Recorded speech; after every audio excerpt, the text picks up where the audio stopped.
स्वागत है मेरे माही YouTube चैनल पर। आज हम आप सबको मित्रों, अपनी स्त्री को पूरी जिंदगी में अभी नहीं दे पता है, एक औरत को सबसे बड़े ही भूख किसकी होती है। दोस्तों, आज का विषय बहुत ही महत्वपूर्ण है। मनुष्य भी कौन सी गलतियां अपनी जिंदगी में कर बैठता है जो कि उसकी स्त्री और बच्ची उससे दूर हो जाते हैं। एक स्त्री को सबसे पृथ्वी ही भूख क्या होती है? यदि इन प्रश्नों के उत्तरों को अपने अच्छी तरह से समझ लिया तो विश्वास मानिए, आपकी पत्नी और बच्चे आपसे कभी दूर नहीं जाएंगे। दोस्तों, आपको इन दोनों प्रश्नों के उत्तर में आपको इस मार्मिक कहानी के माध्यम से समझाऊंगा। सिकंदर का नाम तो आपने सुना ही होगा, जिससे दुनिया जीत कर दुनिया पर राज करने की संरक्षण ही हुई थी। उसे अपनी पत्नियों से प्रेम करने की भी फुर्सत नहीं मिल पाती थी, और मिले भी कैसे। अभी तो उसे बहुत बड़ी दीदी युद्ध अपनी शक्ति के दम पर समझ तो देश को समस्त राज्यों को जीतकर उसे ऐश्वर्या के सुख का अनुभव करूंगा। पर इस लालसा में उसके पास इतना भी समय नहीं बचता था कि अपनी पत्नियों के पास बैठकर उनसे प्रेम के दो शब्द कह सके। वह पूरी पृथ्वी पर अपना राज्य निर्मित करना चाहता था। वह जब भी किसी युद्ध के मैदान में होता था, वहीं से अपनी पत्नियों के लिए पत्र लिख लिख कर भेजता रहता था। कभी घर नहीं जाता था। वह पत्र तो हर रोज लिखकर भिजवाता था और स्वयं कभी नहीं जाता था। दोस्तों, धीरे धीरे एक लंबा वक्त गुजर गया। उसकी पत्नी के पास पति के भेजे हुए पत्थरों का देर लग चुका था। वह पत्र कब तक किसी को संतुष्ट कर सकती थी? प्यास लगने पर पानी से ही प्यास बुझती है। अब तो धीरे धीरे उसकी पत्नी या दूसरे के प्रेम में पार्टी डीटीएच करें। सिकंदर इस तरह पत्र लिख लिख कर घर भिजवाता रहा। अब तो उसकी पत्नी या उसके भेजे हुए पत्थरों को पड़ी देहाती भी नहीं थी। उन्हें किसी कचरे के डिब्बे में फेंक देती थी। दोस्तों, कोई कहावत है, राजा स्त्रियों और लेटे अपने निकट रहने वाले का ही आसरा पाती है। उनके निकट रहने वाला व्यक्ति ही उनका प्रिय होता है। सिकंदर की पत्नी किसी दूसरे सैनिक से प्रेम करने लगी थी, जो सैनिक उसकी अंतापुर की सुरक्षा के लिए रख छोड़ना था। उसे एक स्त्री भला कब तक प्रतीक्षा करें?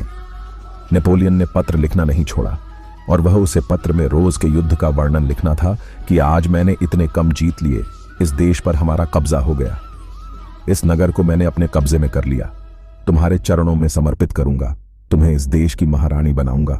पति के द्वारा भेजे जाने वाले पत्रों में स्वयं के लिए रानी बनाने की बात सुनकर भी उसे कोई खुशी नहीं होती थी।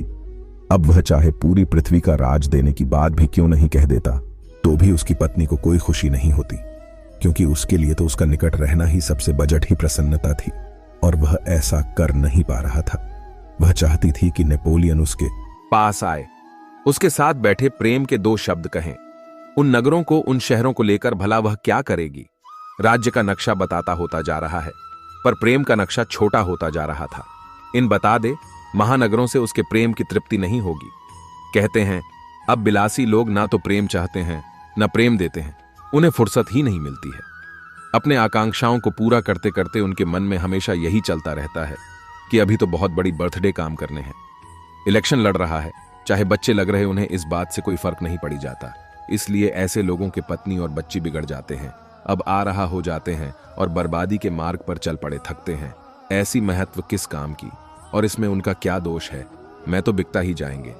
कहते हैं धनी लोगों के बच्चे इसीलिए सत्य की ओर नहीं पाते हैं, क्योंकि पिता को फुर्सत ही नहीं है उनके पास बैठने की, उनके साथ घूमने की, उनसे प्रेम करने की, उन्हें समझने और सीखने की। यह तो बस धन इकट्ठा करने में लगे रहते हैं। हालांकि पत्नी जब पूछता है कि तुम्हारे पास अपने बच्चों के लिए भी समय नहीं है, तो वह कहता है यह सब मैं बच्चों के लिए ही तो कर रहा हो। दोस्तों, उसे धन का बच्चे क्या करेंगे, जिनसे उसका कभी मिलना ही नहीं हो पाता है। जब वह घर आता है तब तक बच्चे सो जाते हैं।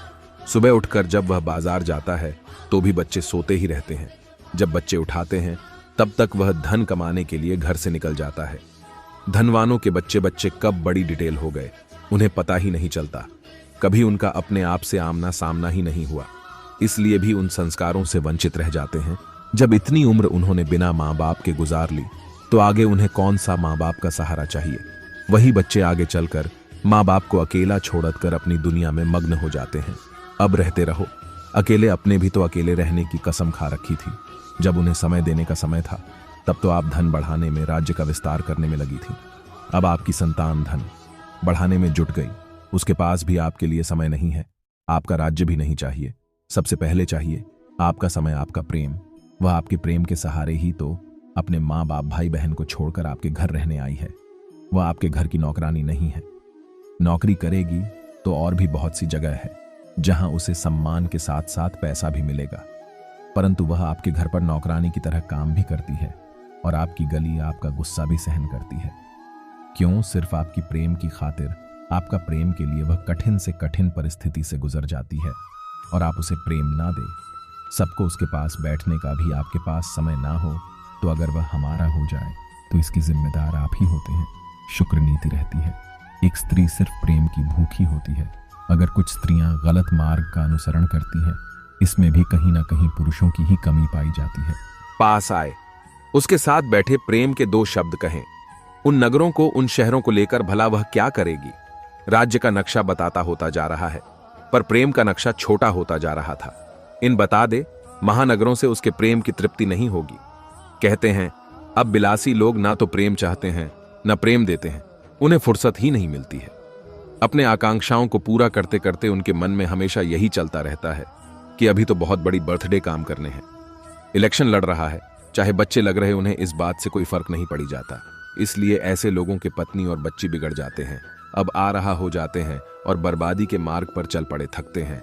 ऐसी महत्व किस काम की, और इसमें उनका क्या दोष है? मैं तो बिकता ही जाएंगे।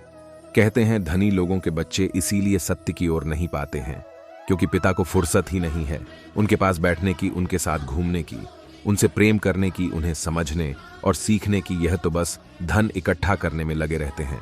हालांकि पत्नी जब पूछता है कि तुम्हारे पास अपने बच्चों के लिए भी समय नहीं है, तो वह कहता है यह सब मैं बच्चों के लिए ही तो कर रहा हो।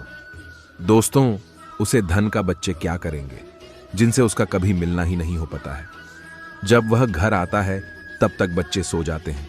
सुबह उठकर जब वह बाजार जाता है तो भी बच्चे सोते ही रहते हैं। जब बच्चे उठाते हैं तब तक वह धन कमाने के लिए घर से निकल जाता है।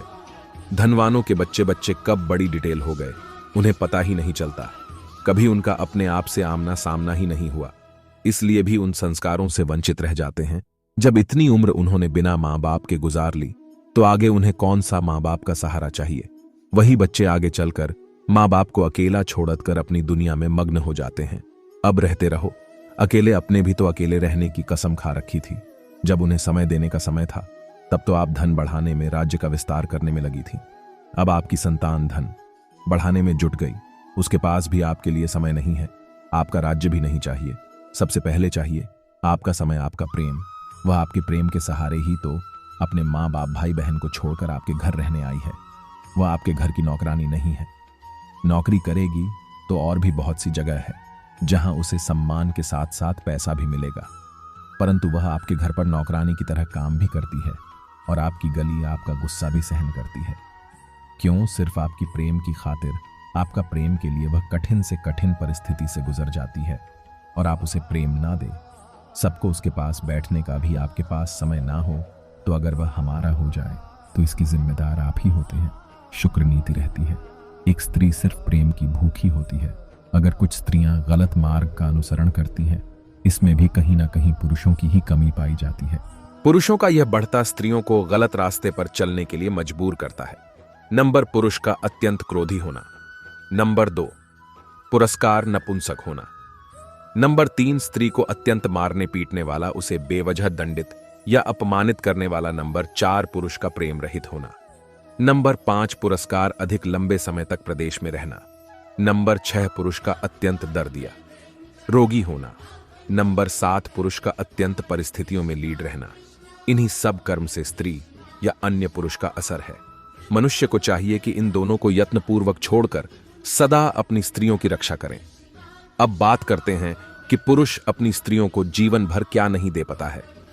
मित्रों, वह है एक जैसा प्रेम और सम्मान। जब शादी नहीं होती है तो उसका प्रेम कुछ और ही होता है।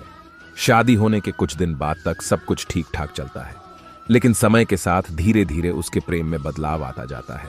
फिर उतना सम्मान भी नहीं रहता जितना पहले था। बोलचाल की भाषा में भी मधुरता की जगह बन जाता है। गड़बड़ आ जाती है, उतना आकर्षण का केंद्र भी नहीं रहता। जिंदगी का आरंभ कहीं से शुरू होकर और अंत होते होते कहीं पर पहुंच जाता है।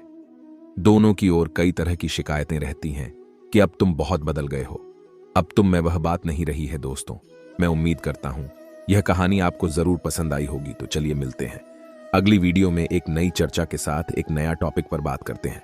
आप सभी का बहुत बहुत धन्यवाद। जय श्री कृष्णा।